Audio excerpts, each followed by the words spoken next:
Picture it. I led 37 elephants into blizzards. My soldiers vanished in fog.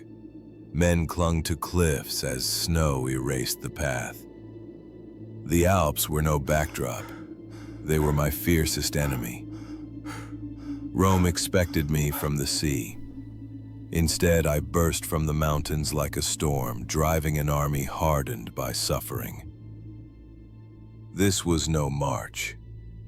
It was my will against nature itself. And I ask you, how do you fight a man who has already conquered the Alps?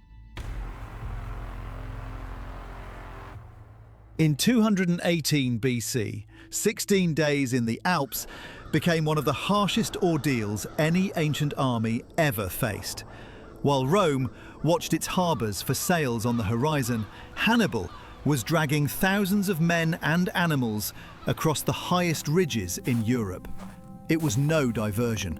For him, this route wasn't a side path, but the only way to strike deep into Italy itself. The choice owed much to strategy as well as necessity. After the First Punic War, Carthage's navy was a fraction of Rome's.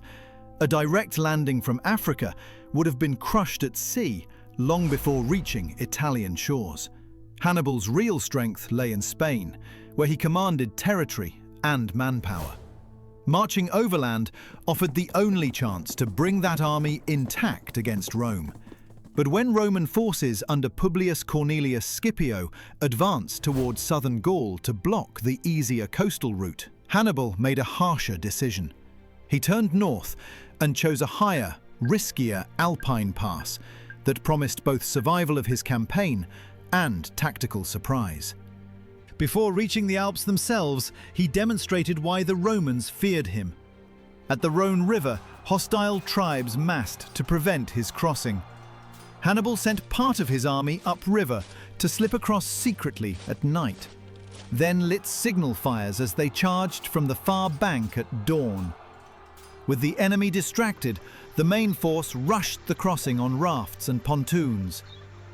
Word soon spread that Scipio had landed nearby, forcing Hannibal to push onward before his path could be cut off.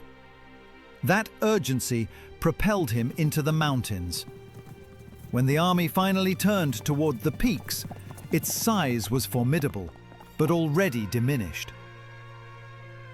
Ancient writers disagree on the details, but many record that Hannibal left New Carthage in Spain with about 50 to 54,000 men.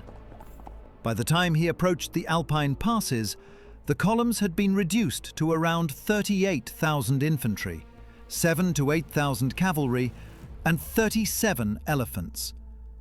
The figures vary with the sources, but what matters is that the force had already been whittled down before the hardest trial even began. The ascent was brutal.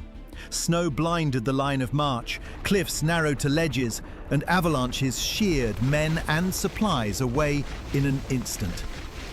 Soldiers from Iberia and Africa stumbled in drifts and tore their sandals on broken stone. Horses collapsed on scree slopes, and elephants struggled to balance where the path was no wider than their bodies. When the trails broke beneath them, baggage, animals, and men disappeared into the void. Raiders from local tribes harried the flanks with stones and spears before melting again into the fog. Progress slowed to a crawl measured in steps, not miles. Food ran short, fires offered little warmth, and frostbite gnawed at men already starving. Trust in local guides faltered as some abandoned the army or deliberately misled it into danger. Each morning revealed new gaps where whole cohorts had frozen through the night or slipped into ravines. Yet the column kept climbing. And then, at the top, Hannibal stopped and did something unexpected that saved what remained of his force. Instead of pushing on in haste, he halted near the summit. For days his men rested, and engineers hacked a path wide enough for elephants and carts. That pause held the difference between ruin and survival. But the descent proved no easier. Landslides blocked the trails. Thaw by day and ice by night turned ground into treacherous sheets, and cliffs dropped into mist where a single misstep ended a life. Men clung to ropes and hacked footholds into frozen ground. Every stage downward cost more lives.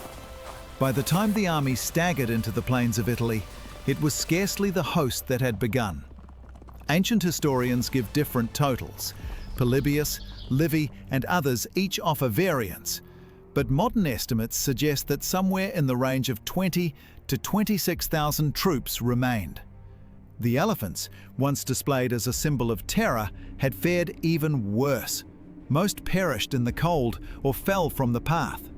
Accounts differ on survivors. Some imply none. Others suggest a single beast or a handful endured. Yet those who did emerge were not broken stragglers. They had been hammered into veterans by hunger, frost, and cliffs, and they carried a message in their very survival.